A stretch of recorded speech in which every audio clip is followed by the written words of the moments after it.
ফাতেমার সাহস ও বিশ্বাসের গল্প। মদিনা নগরী শান্ত ও গভীর নীরবতায় ডুবেছিল।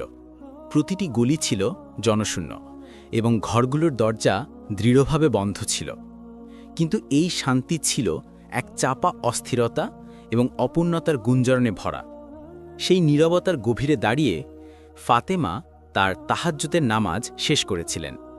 সিজদা থেকে মাথা তুলে তিনি দোয়ার জন্য হাত বাড়ালেন। তার ঠোঁট মৃদু দোয়ায় মগ্ন ছিল, কিন্তু তার হৃদয়ে ছিল এক অদ্ভুত অশান্তি।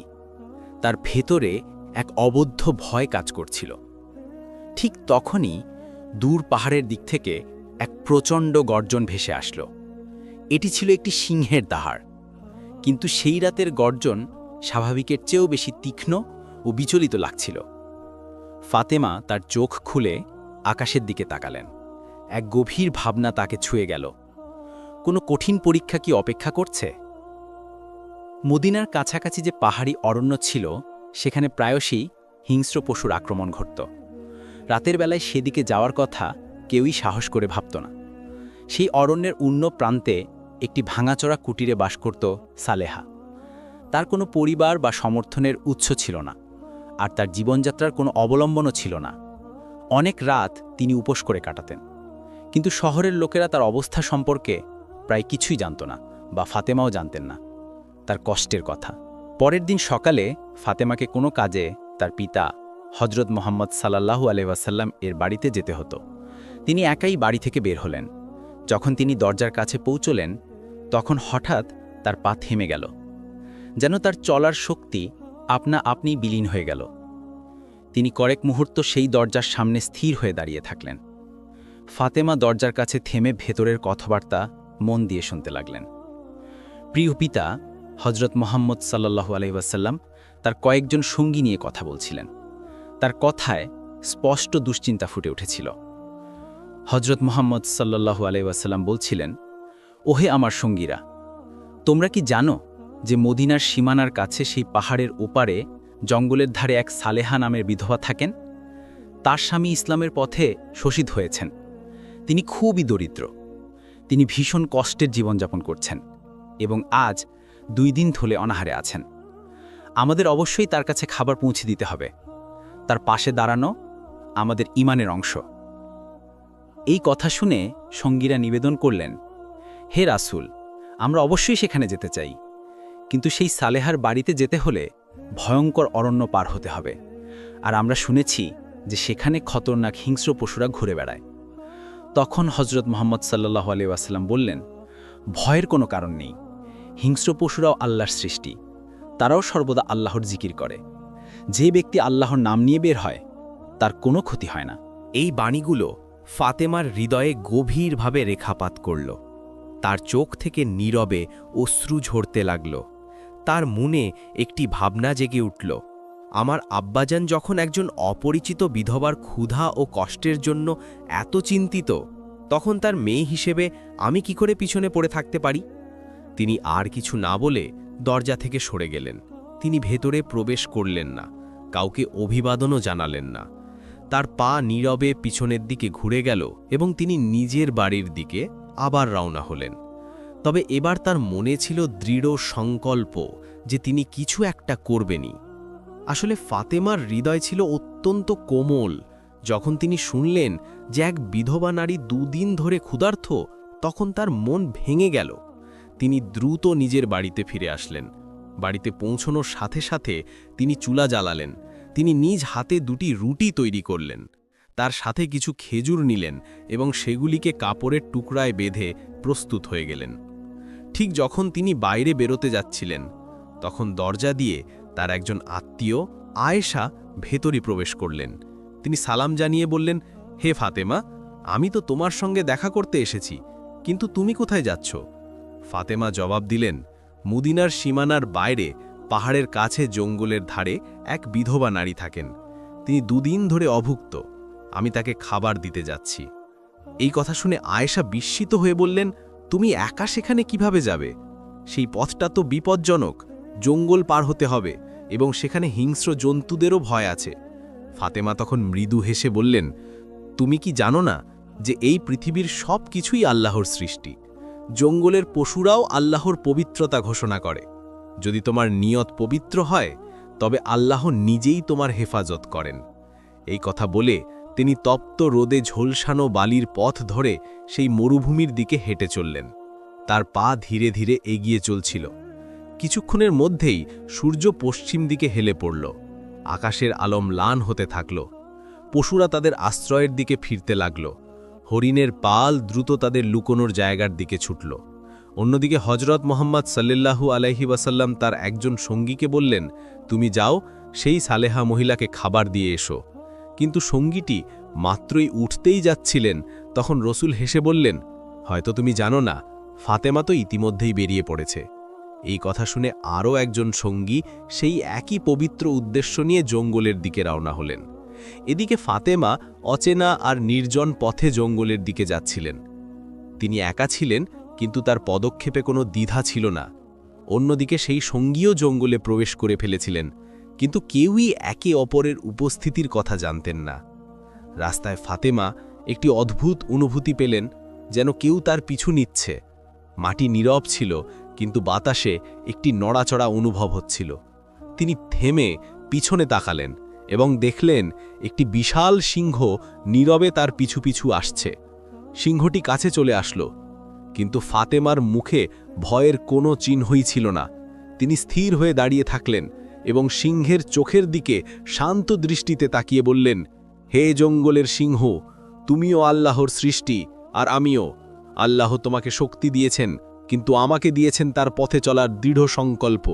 তুমি কি জানো না যে আল্লাহর আদেশ হলো ক্ষুধার্তকে খাদ্য দিতে হবে, এবং আমি সেই কাজের জন্যই বেরিয়েছি। তুমি আমার পথে বাধা সৃষ্টি করো না, বরং যদি পারো আমার হেফাজত করো। তার কথায় সে গভীর বিশ্বাস ও মাধুর্য ছিল, যা কেবল একটি সত্যিকারের হৃদয় থেকেই উৎসারিত হয়। সিংহটি তখন থেমে গেল, তার চোখের তীক্ষ্ণতা কমে গেল, যেন সে ফাতেমার কথা সম্পূর্ণরূপে বুঝতে পারছিল। ফাতেমার মুখ থেকে এই আস্থাভরা শব্দগুলি উচ্চারিত হওয়ার সঙ্গে সঙ্গেই এক অবিশ্বাস্য দৃশ্য উপস্থিত হল। আল্লাহ নির্দেশে সে সিংহটি, যা কিছুক্ষণ আগে নীরবে তার দিকে এগিয়ে আসছিল, হঠাৎ থেমে গেল। এরপর ধীরে ধীরে সিংহটি তার মাথা নিচু করল, তার পায়ের কাছে এসে বসল। সে তার থাবাগুলি মাটিতে রাখল এবং তার লেজ লম্বা করে মাটিতে স্পর্শ করালো। হঠাৎ করেই তার মুখ খুলে গেল। সে অত্যন্ত বিনীতভাবে বলল, হে জান্নাতের নারী ফাতেমা, আমার সালাম গ্রহণ করুন এবং আমার সালাম উভয় জগতের রহমত হজরত মোহাম্মদ সাল্লাল্লাহু আলাইহি ওয়াসাল্লামের কাছেও পৌঁছে দিন। আমি আপনাকে ক্ষতি করতে আসিনি, বরং আপনার নিরাপত্তার জন্য উপস্থিত হয়েছি। যেই নবীর সৃষ্টির কারণে এই মহাবিশ্ব সৃষ্টি হয়েছে, আমরা সেই দয়ালু নবীর মেয়ের ক্ষতি কিভাবে করতে পারি? আমরা হয়তো হিংস্র পশু, কিন্তু আমাদের অন্তর সেই পবিত্র মুখের এক ঝলক দেখার জন্য সর্বদা ব্যাকুল থাকে।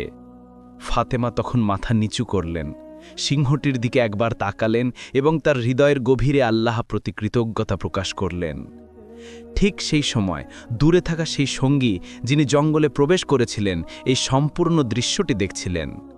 বিস্ময় এবং গভীর ভালোবাসায় তার চোখ জলে ভরে গেল। আবেগে মগ্ন হয়ে তার মুখ থেকে আপনা আপনি বেরিয়ে আসলো, হে আল্লাহ, আমরা কত ভাগ্যবান যে তোমার নবীকে মানি। কিন্তু আফসোস সেই সব মানুষের জন্য যারা আজও সেই নবীকে চেনে না, যাকে জঙ্গলের পশুও চেনে। হে আল্লাহ, তুমি তাদেরও সৎপথ দেখাও।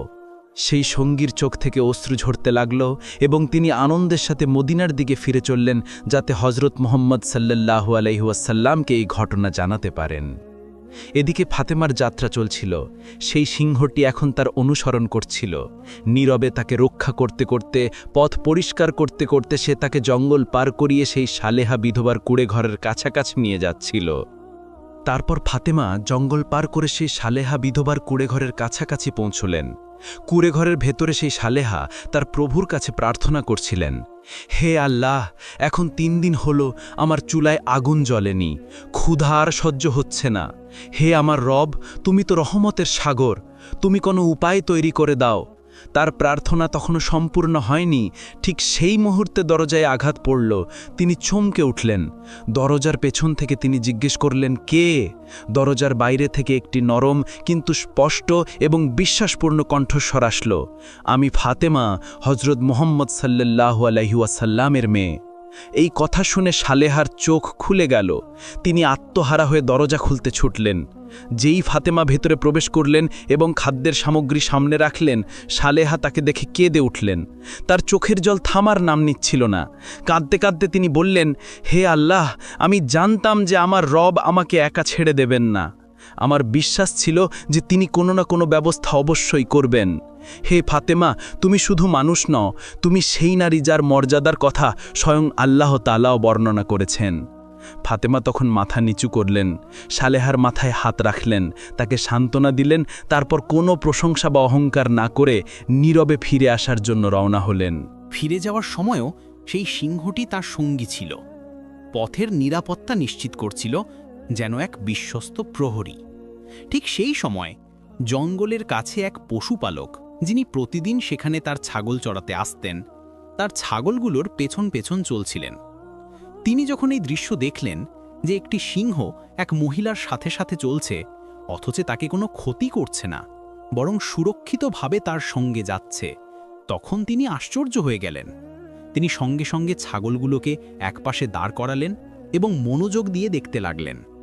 তিনি ফতেমাকে চিনতেন না, কিন্তু যে দৃশ্য তার চোখের সামনে ছিল তা অসাধারণ ছিল। তিনি স্তব্ধ হয়ে দাঁড়িয়ে থাকলেন, যেন কিছু বোঝার চেষ্টা করছিলেন। কিছুক্ষণ পর ফতেমা জঙ্গল পার করে মদিনার সীমানায় প্রবেশ করলেন। সিংহটি নীরবে তার সাথে সাথে চলছিল, এবং যখন তিনি জঙ্গলের শেষ প্রান্তে পৌঁছলেন, তখন সেখানেই দাঁড়িয়ে বিনীতভাবে মাথা নিচু করে বিদায় জানালো এবং তারপর আবার জঙ্গলের দিকে ফিরে গেল। সে তার কর্তব্য সম্পন্ন করে চুকেছিল। অন্যদিকে হযরত মুহাম্মদ সাল্লাল্লাহু আলাইহি ওয়াসাল্লাম তার সঙ্গীদের সাথে বসেছিলেন। তাদের কথোপকথন চলছিল যে হঠাৎ সেই সঙ্গী, যিনি জঙ্গলে গিয়েছিলেন, ফিরে আসলেন। তিনি আবেগে পরিপূর্ণ ছিলেন এবং সেই অলৌকিক ঘটনাটি রাসূলুল্লাহ সাল্লাল্লাহু আলাইহি ওয়াসাল্লামের সামনে বিস্তারিতভাবে বর্ণনা করলেন। এই কথা শুনে হযরত মুহাম্মদ সাল্লাল্লাহু আলাইহি ওয়াসাল্লাম হেসে বললেন, ফতেমা শুধু আমার মেয়ে নয়, বরং আল্লাহর পছন্দের বান্দী। আল্লাহ তাআলা তাকে জান্নাতের মহিলাদের নেত্রী বানিয়েছেন। তোমরা মনে রেখো, যে ব্যক্তি সত্য ও ন্যায়ের পথে থাকে, তার কাছে আল্লাহর সাহায্য অবশ্যই আসে। এই ঘটনা সঙ্গীদের মধ্যে একটি মহা অলৌকিক ঘটনার মতো ছড়িয়ে পড়ল। হযরত উমর রাজিয়াল্লাহু তাআলা আনহু বারবার আল্লাহু আকবার বলে আল্লাহর শ্রেষ্ঠত্ব ঘোষণা করতে লাগলেন। এদিকে সেই পশুপালক, যিনি ছাগল চড়াতে এসে সিংহ এবং ফতেমার দৃশ্য দেখে ফেলেছিলেন, ঠিক সেই মুহূর্তে হঠাৎ সেই সিংহটি আবার জঙ্গল থেকে বেরিয়ে এসে সেই পশুপালকের দিকে এগোতে লাগল। পশুপালকের পা কাঁপতে লাগল। তার মনে চিন্তা আসলো, এবার হয়তো এই সিংহ আমাকে শেষ করে দেবে। কিন্তু না, আল্লাহর নির্দেশে আরও একবার সেই সিংহের মুখ খুলে গেল। সিংহটি শান্ত কণ্ঠে বলল, ওহে অপরিচিত মানুষ, তুমি এখনও ঈমান আনোনি, অথচ আমরা জঙ্গলের হিংস্র পশুরা সেই নবীকে চুনেছি, যিনি রহমতে দো আলাম, আল্লাহর প্রিয় হযরত মুহাম্মদ সাল্লাল্লাহু আলাইহি ওয়াসাল্লাম। এখনও সময় আছে, চলে যাও সেই নবীর কাছে, কালেমা পড়ো এবং মুসলমান হয়ে যাও। আমি জঙ্গলের সিংহ তোমাকে প্রতিজ্ঞা করছি, তোমার ফিরে আসা পর্যন্ত তোমার ছাগলগুলোকে খাওয়া তো দূরের কথা, আমি তাদের স্পর্শও করব না। আমি নিজে তাদের পাহারা দেব, শুধুমাত্র এই কারণে যে তুমি নবীর দিকে যেতে পারো। সিংহের মুখ থেকে এমন কথা শুনে পশুপালকের ওপর গভীর নীরবতা নেমে আসলো। তার ঠোঁট সম্পূর্ণভাবে স্তব্ধ হয়ে গেল, শুধু বিস্মিত চোখ সিংহের দিকে তাকিয়ে থাকল, যেন তিনি বুঝতেই পারছিলেন না যে এটা স্বপ্ন না বাস্তবতা। কিন্তু তার হৃদয়ের ভেতরে যেন এক আলোর ঝলকানি নামল। তিনি এক মুহূর্ত দেরি করলেন না। তার ছাগলগুলোকে সেখানেই ছেড়ে দিয়ে তিনি হযরত মুহাম্মদ সাল্লাল্লাহু আলাইহি ওয়াসাল্লামের দিকে দৌড় দিলেন। অন্যদিকে হযরত মুহাম্মদ সাল্লাল্লাহু আলাইহি ওয়াসাল্লাম তার কয়েকজন সঙ্গীর সাথে উপস্থিত ছিলেন। ঠিক সেই সময় হযরত জিবরাইল আলাইহিস সালাম তশরিফ আনলেন। তিনি নিবেদন করলেন, ইয়া রাসূল, আজ একজন পশুপালক আপনার দরবারে আসছেন। তিনি ঈমান আনতে চলেছেন, কিন্তু এই খবর তাকে পৃথিবীর কোনো মানুষ দেয়নি। তাকে এই বার্তা জঙ্গলের একটি সিংহ পৌঁছে দিয়েছে। যান, তাকে স্বাগত জানান। হযরত মুহাম্মদ সাল্লাল্লাহু আলাইহি ওয়াসাল্লাম কয়েকজন সঙ্গীর সাথে উঠে দাঁড়ালেন। কিছুক্ষণের মধ্যেই দূর থেকে একজন লোককে আসতে দেখা গেল। সেই পশুপালক, যিনি দ্রুত পায়ে হেঁটে রাসূলুল্লাহ সাল্লাল্লাহু আলাইহি ওয়াসাল্লামের পবিত্র দরবারে হাজির হচ্ছিলেন। হযরত মুহাম্মদ সাল্লাল্লাহু আলাইহি ওয়াসাল্লাম তাকে দেখেই বললেন, তুমি দেরি করেছ, তোমার এখনই ঈমান আনা উচিত ছিল। ইস, যদি আর একটু আগে আসতে তবে তোমার জন্য আরও ভালো হতো। পশুপালক এই কথা শুনে আশ্চর্য হয়ে থেমে গেল। তার মনে প্রশ্ন জাগল, নবী পাক সাল্লাল্লাহু আলাইহি ওয়াসাল্লাম কিভাবে জানলেন? তিনি শ্রদ্ধার সাথে নিবেদন করলেন, ইয়া রাসূলুল্লাহ, আপনি এটা কিভাবে জানলেন? হযরত মুহাম্মদ সাল্লাল্লাহু আলাইহি ওয়াসাল্লাম হেসে বললেন, আমি শুধু এই খবরই রাখি না, বরং আমি এটাও জানি যে তোমাকে জঙ্গলের সিংহ এখানে পাঠিয়েছে। এই কথা শুনে পশুপালক থরথর করে কেঁপে উঠলেন। তার মুখে আর কোনো প্রশ্ন থাকল না। তার হৃদয়ের জগৎ পাল্টে গেল। চোখ আর্দ্র ছিল এবং ঠোঁটে বিনয়। তারপর তিনি নিবেদন করলেন, ইয়া রাসূলুল্লাহ, আমাকে কালিমা পড়িয়ে দিন, আমাকে মুসলমান বানিয়ে দিন। রাসূলুল্লাহ সাল্লাল্লাহু আলাইহি ওয়াসাল্লাম তাকে নিজের কাছে ডাকলেন। রহমত ও স্নেহপূর্ণ কণ্ঠে বললেন, আমার সাথে পড়ো, আশহাদু আল্লা ইলাহা ইল্লাল্লাহু ওয়া আশহাদু আন্না মুহাম্মাদান রাসূলুল্লাহ। পশুপালকের চোখ থেকে অশ্রু ঝরতে লাগল, ঠোঁট কাঁপছিল এবং তিনি পূর্ণ বিশ্বাসে কালিমা পাঠ করলেন। তার সারা শরীর কাঁপছিল, যেন তার কাঁধ থেকে কোনো ভারী বোঝা নেমে গেল এবং এক নতুন আলোকধারা তার হৃদয়ে প্রবেশ করল। সঙ্গীরা আল্লাহু আকবার ধ্বনি দিলেন এবং নবী করিম সাল্লাল্লাহু আলাইহি ওয়াসাল্লাম তার কাঁধে হাত রেখে বললেন, আজ তোমার কপাল তোমাকে সেই হেদায়েত দিয়েছে যা আমরা সকলেই আল্লাহর কাছে চাই। তুমি খুব ভাগ্যবান যে তুমি এই বার্তা একটি হিংস্র পশু, একটি জঙ্গলের সিংহের মাধ্যমে পেয়েছ। অন্যদিকে জঙ্গলের ধারে সেই সিংহটি পশুপালকের ছাগলগুলোর কাছে বসে নীরবে তাদের পাহারা দিচ্ছিল। যখন পশুপালক ঈমান এনে ফেললেন, তখন তিনি নবী পাক সাল্লাল্লাহু আলাইহি ওয়াসাল্লামের কাছ থেকে অনুমতি চাইলেন যে গিয়ে নিজের ছাগলগুলো ফিরিয়ে আনবেন। রাসূলুল্লাহ সাল্লাল্লাহু আলাইহি ওয়াসাল্লাম বললেন, যাও, এখন তোমার কোনো ভয়ের কারণ নেই, তোমার প্রহরীকে তো এখন স্বয়ং আল্লাহ নিযুক্ত করেছেন। যখন সেই পশুপালক তার ছাগলগুলোর কাছে ফিরে আসলেন, তখন দেখলেন সবগুলি ঠিক তেমনই সুরক্ষিত ছিল। সিংহটি তাকে দেখে উঠে দাঁড়াল, তারপর বিনয়ের সাথে মাথা নিচু করল এবং নীরবে জঙ্গলের দিকে ফিরে গেল। সে তার কর্তব্য সম্পন্ন করে চুকেছিল। পশুপালকের জীবন চিরতরে বদলে গিয়েছিল। এখন তিনি আর শুধু ছাগল চড়ানো মানুষ ছিলেন না, বরং একজন পরেজগার মুমিন ছিলেন এবং নবীর প্রেমে জীবন যাপনকারী হয়ে উঠেছিলেন। এই ঘটনা মদিনা জুড়ে ছড়িয়ে পড়ল। সবার মুখে একটি কথা ছিল, যে ব্যক্তি আল্লাহর জন্য পথ চলে, আল্লাহ তার জন্য পথ তৈরি করে দেন।